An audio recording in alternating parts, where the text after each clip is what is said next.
everyone, and welcome to another episode of Consilia on the Couch. I am very pleased and honoured today to be joined by Katherine Goss from Park Lane Plowden Chambers.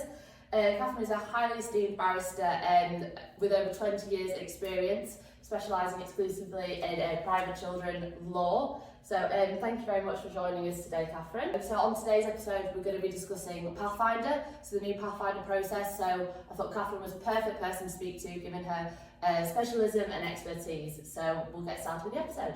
Thanks, going. So what are the major differences between the old child arrangements programme and the new Pathfinder? What it's meant to do is sort of front load the work, and so it's meant to make cases a lot quicker. That's the main idea behind it, really. So it applies to all Children Act applications, so every C100 and every C79. So normal child arrangements applications, anything with Section 8 and enforcement applications as well. So they will all, anything issued in West Yorkshire for C100, C79 will be Pathfinder now. Old cases, they're calling them legacy cases, so the previously issued CAP cases before 3rd of June, they will just stay on their track and they will just be dealt with in the normal way. Right. But anything issued after the 3rd of June across West Yorkshire will now be Pathfinder. Okay. So the application goes in the normal way, and it goes to gatekeeping 1, they call it, and that will be a legal advisor, and then what will happen at the gatekeeping 1 is a child impact report is ordered. So there is no more safeguarding letter anymore. Okay. Now, the child impact report takes longer than the safeguarding letter, because that's normally 2 weeks or something like that. Quite short. Child impact report, they are given 8 weeks. And so nothing will happen really from putting your application in until you get the child impact report. But that is meant to contain much more information than the safeguarding letter would have done. And they do speak to both parents, but they would also speak to the child. If the child's old enough, they might come out and see the child with either or both parents. And it will have more information. It may be that actually they do speak to other services, not just the safeguarding checks with local authority and police, but they might speak to school, medical, whatever else is needed. So actually that's an important point for your C100, is actually to flag up, maybe it might be a good idea to speak to so-and-so, actually to give them a bit of a steer with the child impact report, because you're not going to come to court before it's done. No. That's your opportunity to identify perhaps agencies. There will also then be a domestic abuse referral if it's raised, and that will be done within those 8 weeks.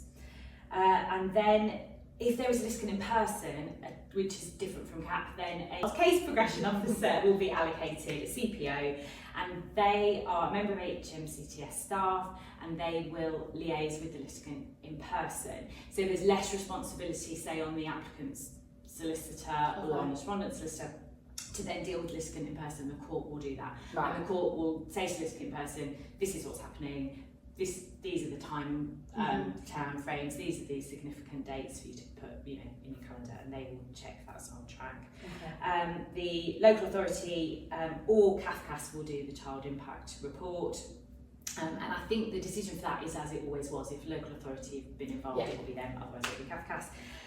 So after the 8 weeks, it then comes to the second gatekeeping, which is done when it's allocated to the tier of judiciary, so either magistrates or district judge, and actually circuit judges seem to be doing a lot of them as well. And it doesn't seem to matter whether it's a particularly complex issue. I think circuit judges in Leeds particularly are doing some. And it's at that second gatekeeping where you really decide where is this case going and what's happening. The child impact report should have in it a recommendation as to what the court should do. It should also include both parents' response to that recommendation. And it might be, this is the recommendation, and both parents agree. And if that's the case, then at that second gatekeeping, the judge can make a final order, and the parents have never come to court, and the case is concluded. Or it will be that actually one parent doesn't agree, so you need to list it for a decision hearing, and that will be the first hearing, attended hearing. And the parties come for that, and then it goes on from there. So I had a previous case where it got listed for a decision hearing because one of the parents wasn't agreed in what the recommendations were. If, say, that decision hearing is listed and you don't think there's enough time, or statements aren't to be filed, they haven't been ordered to be filed, what would you advise a solicitor in that circumstance with their client as to what you should use that decision hearing for? When the order comes out from the second gatekeeping, first you would have 7 days, like you would with any to appeal any sort of case management decision, to come back to court and say, we don't agree with that decision, particularly if they have made a final order saying actually your client didn't agree with that. You get 7 days to say, we don't agree with this, we need to have a hearing. But if it is listed for a decision hearing, the idea of them is that they are like a mediation, really. But CAFCAS officer or local authority author of the child impact report isn't there. You have the judge and you have the parties and you have the child impact report. And the judge says, right, this is the recommendation in the child impact report. Why shouldn't we go with it, basically? And that is when the parties have to say what they agree with, what they don't agree with, and their reasons why. And it really is like a mediation. I've only done a couple, but the judge is there really talking directly to the parents and saying, give me your reasons why, but also trying to compromise as well. And so it's what you need to prepare the client to do is be prepared to compromise, but at least, even if they don't want to, at least have an idea of what their bottom line is, maybe.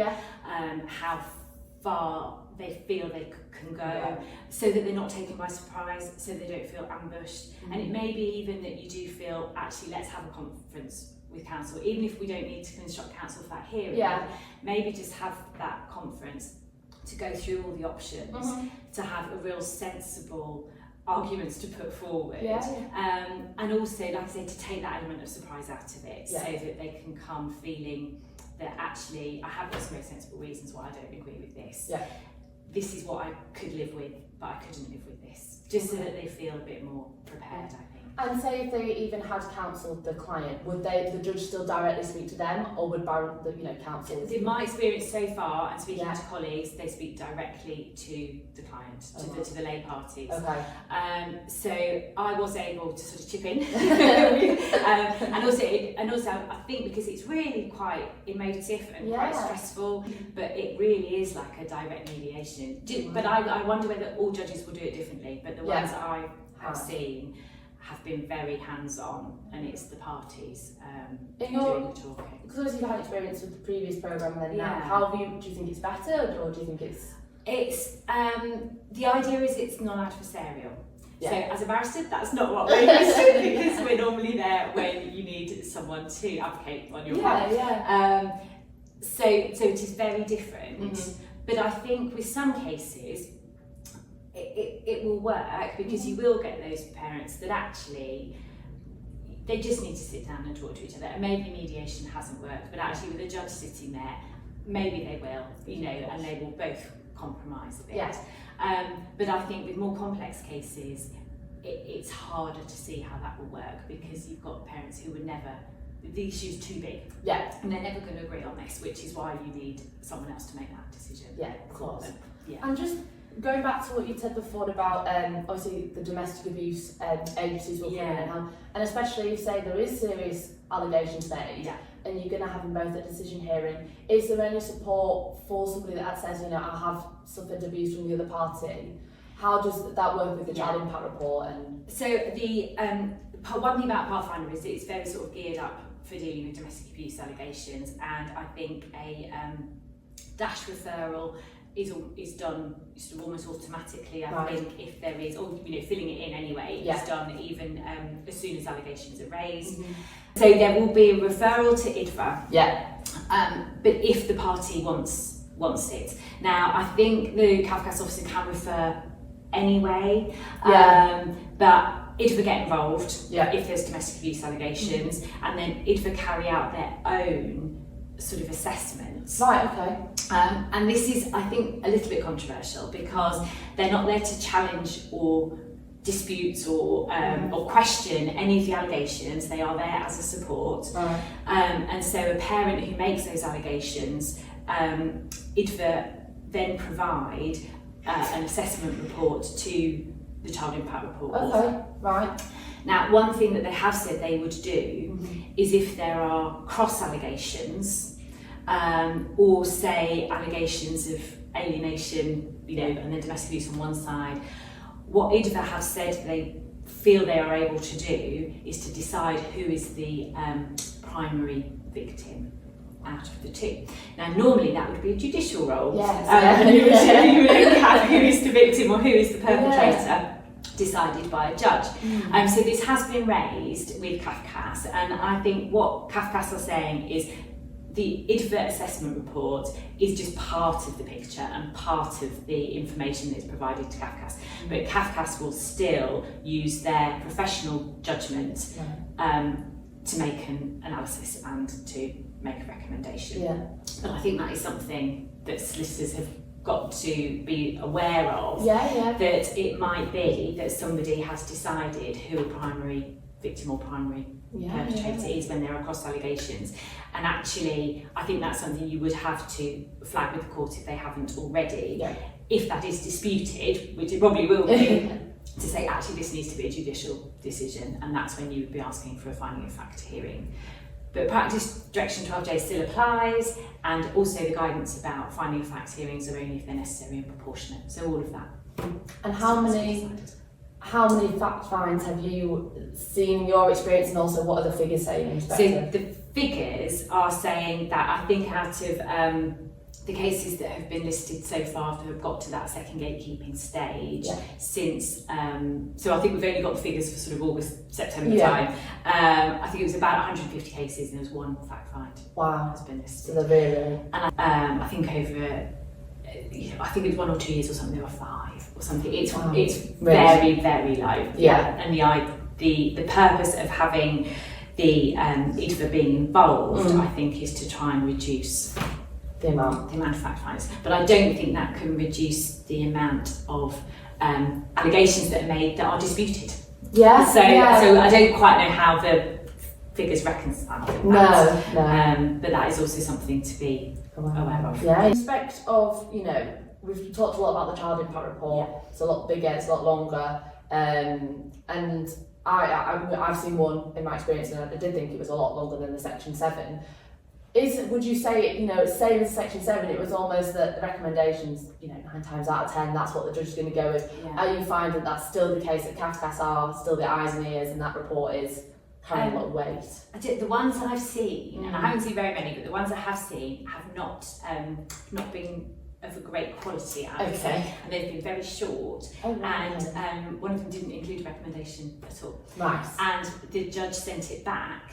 And they don't call it an addendum, they call it an updated child impact report, and it came back the same with no recommendation, just saying these parties don't agree, the judge is going to have to decide. So actually, I think it's a real mixed bag at the moment, and I'm sure it's because it's early days, and it might be that the authors of those reports maybe they don't quite know what's expected of them yet. But the ones I've seen have been very brief. The judge has done is just heard from the parties, and then proceeded on that basis. But you're right, at that decision hearing, you don't have position statements, and you don't have witness statements, and you don't have the author of the report. So I think you go in seeing if you can agree it.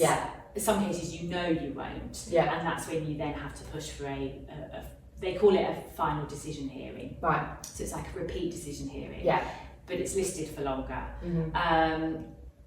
Whether they hear evidence or not, again, that's something you'd have to push for. Whether the child impact report author comes, again, I think you'd have to push for it. I think the model is that you don't hear evidence, you don't have the author of the child impact report there, it's just on submissions. But there will be some cases where that's just not appropriate. And it's not going to work. And I think for bigger issues like, removed from the jurisdiction, any sort of, not just your normal sort of small differences in contact arrangements. I think you would have to say this actually needs a proper contested hearing with evidence, and the judge is going to have to make a decision on that. Because generally the final decision hearing would only be listed for sort of 2 hours. But the one that I had, the judge actually did list it for a day. She didn't want to hear any evidence, just on submissions, but she still listed it for a day. And are you seeing that, just before sometimes, there've been a couple of direction savings, you might say, can we get an addendum report? would you say that within the Pathfinder it still accommodates a further work from CAFCAS if necessary? I think you'd have to really push for it, I think. And what they have said is for anything that requires, maybe a 16-4 guardian or psychological assessments, finding fact hearings, things like that, actually it's probably going to come out of the Pathfinder model. Right. And I think that's something to be aware of as well, yeah. especially if your judge may not realise that can happen. Yeah. I think you're perfectly entitled to say this doesn't fit the Pathfinder model, this needs to be, and they call it sort of a judicial case management track. Right. So it's not that it goes back to being a CAP case, it's still a Pathfinder case, but it's on the judicial case management track, which would then allow you to have those pre-trial reviews and those further hearings and directions hearings, because it's not going to work with the Pathfinder. Yeah. And obviously there was another real push for the Pathfinder was child's voice, wishes and feelings being, heard more. Yeah. Because they're the whole reason that everyone's there. Would you say that is what the Pathfinder seems to be accommodating, that children, if they're of the age? Yeah. So the ones I've had so far, the children have been quite little, so it hasn't happened. No. And they've not even seen the child, and it has just been a 20-minute phone call to each parent, which I think parents were disappointed with, to be honest, because I think they thought, even if the child was little, the whole point of this was to come and see the child with both parents, and get a feel for it all. And it wasn't, it was just a bit like the safeguarding letter phone call, really.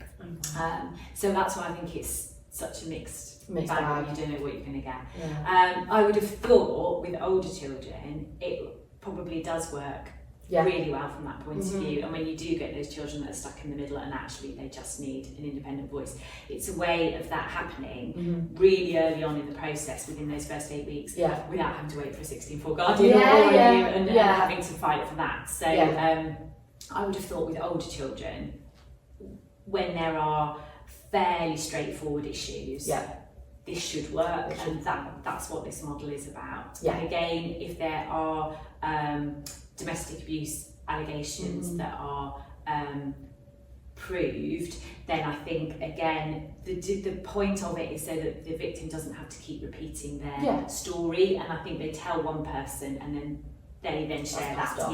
So that's positive. That's positive. But I think the more complex cases, it will be the job of the lawyers, I think, to insist that actually this is judicially case managed, and actually it's not going to just fit into 1 or 2 hearings. Yeah. And when would you, so say if you had a client and you knew from day dot that was the best way to go, would you be flagging that in the C100, or would that be? I don't think there's any harm to flag it in the C100 actually. I mean, what's the worst that can happen? And when they have their phone call with CAFCAS, maybe to say get them to ask what is going to happen with this, and actually do you think this can just be dealt with, but see what comes back in the child impact report. It will go to that second gatekeeping, you'll get an order from that second gatekeeping, and that's what's to be alive to, is are you happy with that, is that going to sort this, if not, you ask for an attended hearing. In respect of how you're seeing clients in cost, because before with the child arrangement program, there was lots of hearings and it was costing a lot, especially to get to final hearing. Are you seeing that it is positive in respect of clients are spending less because there is less hearings and there's not as much preparation? Well, I suppose from that point of view they must be spending less, because there aren't as many hearings. There's not no documents to be prepared for the first decision hearing. I think there might be more, maybe a bit more hand-holding, because actually it is a bit of an unknown, and they will need that preparation for the decision hearing. But yes, in terms of actually sort of minutes on documents and minutes on hearings, it must be reduced. It must be better. What are your pros and cons really of what you found in the new system? I think the as I said, the ones I've had have been small children, so I think the obvious positives I've not experienced, because actually, as we were saying, the obvious positive is an older child being able to say, I can't do this anymore. I don't want to do it anymore. But because I've had younger children, I have to say it's been harder, I think, to first of all to advise exactly what a judge may do, because we haven't had a recommendation in the child impact report either. So it really does depend, I think, how on the quality of that child impact report actually. And I think also if the judge hasn't picked it up at the second gatekeeping that actually it's a bit lacking, then perhaps that's another job for the solicitors to do, is to say, actually that child impact report hasn't got a recommendation, hasn't done what it's meant to do. Can we have an updated child impact report? And if the court hasn't done it off its own bat, see if you can get that done. So I think it's probably still too early. Early doors. Yeah. And I guess, I mean, I know I've seen in my own figures, and I'm sure you've seen that there's been very few appeals. And do you think, just because of the way you've explained now, is it because at that decision hearing, parties are talking, and if it's agreed, then they'll make a decision. If not, then that's when it. And effectively, that's going to be a consent order, isn't it? Yeah. If they've made that decision. Yeah. There haven't been. I think I've only found one reported case, and that was when the court, it seems to just ignore the child impact report. So that would be a bit like just not giving any weight to the Section 7 recommendation, presumably similar to that.